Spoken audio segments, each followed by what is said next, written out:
Estamos viendo cómo al final de los tiempos, con el surgimiento de la Gran Babilonia, con esa iglesia apóstata, dirigida por ese falso profeta que es la bestia de la tierra, que tiene poderes con señales, milagros y prodigios, que está queriendo hacer una estatua grande del anticristo, diciéndole a las personas que ya vino Jesús a la tierra y que lo adoren a Él. Estamos viendo textos de Daniel, del Éxodo, texto aquel de Antíoco Epifanes, de la primera de Macabeos, con aquel texto de San Mateo donde nos decía cuál es la abominación de la desolación. En ese texto de Éxodo, en base a todo lo que hemos visto, podemos interpretar cuál va a ser la acción del falso profeta. Quizá pueda ser un pseudo papa, como ya observamos en predicaciones pasadas, en los tiempos del fin, dado que ha convencido al mundo, este falso profeta ha convencido al mundo, menos a los verdaderos fieles cristianos. Por eso, hermano, es necesario que nos formemos, nos capacitemos, porque si tú no estás formado, no conoces tu fe, no conoces la tradición apostólica, no conoces ese credo de 2000 años, tienes varias alternativas. Una de ellas es irte de tu iglesia, la otra es quedarte ahí en esa iglesia, en esa porción de la iglesia, haciendo lo que hace esa iglesia apóstata, o en esa iglesia fiel que es la iglesia católica de los últimos tiempos. O puede ser que tú, hermano, eso poco de fe que haya, quizá la fe de tu bautismo. Tenemos más de 1.200 millones de católicos, pero de ellos, hermano, solamente el 9% ejerce su fe, dicen las estadísticas.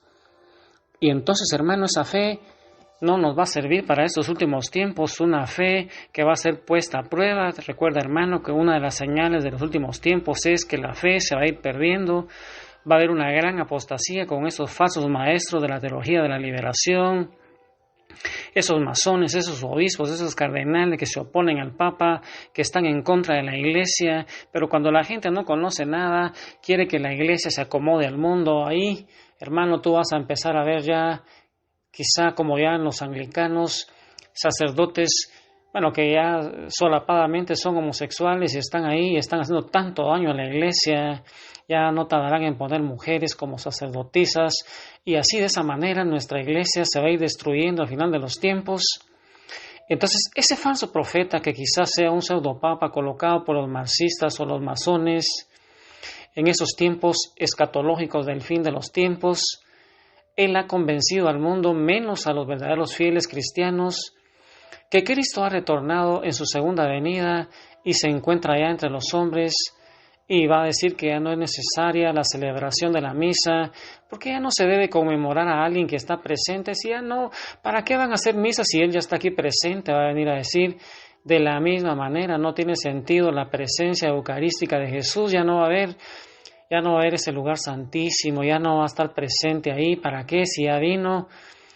Cuando Él se encuentra en persona en la tierra, ¿para qué queremos? Va a decir ese falso profeta, ese falso papa, probablemente vaya a hacer encíclicas. Y por este camino, entonces, ese falso profeta decreta la abolición de la misa, así como lo hicieron los protestantes, y la consagración de las especies. Satanás sí cree en la presencia real de Jesús, pero nuestros hermanos separados, los que se han ido de la iglesia, y muchos de la iglesia católica ya no creen en esa consagración de las especies. Y hermano, ese falso profeta va a hacer un decreto donde él va a abolir la misa y la consagración de las especies en todo el mundo cristiano, y ese momento va a ser mayor ese triunfo de Satanás. Habrá conseguido eliminar de la tierra la presencia física de Jesús en los sagrarios de todas las iglesias de la tierra. Ese es el triunfo de Satanás. Y yo, hermano, en la pluma de Juan Franco Benedetto, te hago esta pregunta: ¿cómo será entonces el culto que se llevará a cabo en ese tiempo del anticristo, en ese tiempo del falso profeta, donde ya esa iglesia fiel va a ser perseguida, poquitos por ahí nada más? El pasaje del Apocalipsis que estamos estudiando, hermano, nos da una buena indicación cómo va a ser el culto en ese tiempo. Esa abominación de la desolación se refiere a la estatua o la representación del anticristo, que según ese texto va a ser puesta en todos los sagrarios de las iglesias y capillas católicas y van a reemplazar al Santísimo Sacramento del altar, que en esos tiempos ya no va a existir porque se habrá abolido la consagración. Esta estatua, según se describe, está animada y puede hablar. Así nos lo dice San Juan. Esa estatua va a poder hablar.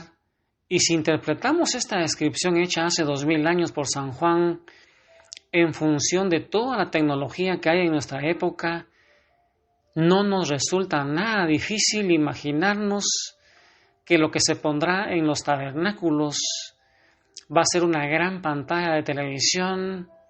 Imagina, hermano, en las iglesias una gran pantalla de televisión en la cual, mediante una red mundial de televisión, ahí en las redes sociales, en Facebook, en Zoom, en todas esas, el anticristo va a poder dirigirse en persona, en vivo, en directo, a todo color, a todos los cristianos reunidos para brindarle culto, para brindarle adoración. Imagínate esa estatua desde el Vaticano, allá en el primado de Pedro, ahí donde Pedro se sienta actualmente, ahí va a estar el anticristo sentado.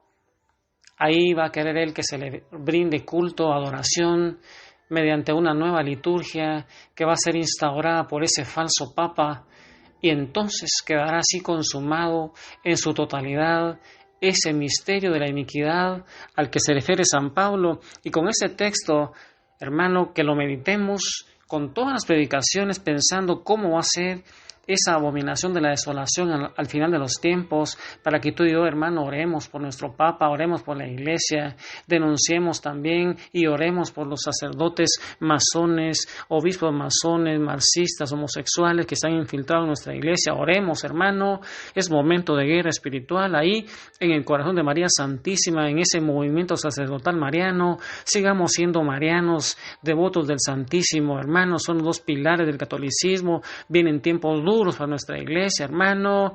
Amemos a nuestra iglesia, seamos fieles a la iglesia, fieles al Papa, fieles a María Santísima, fieles a Jesús.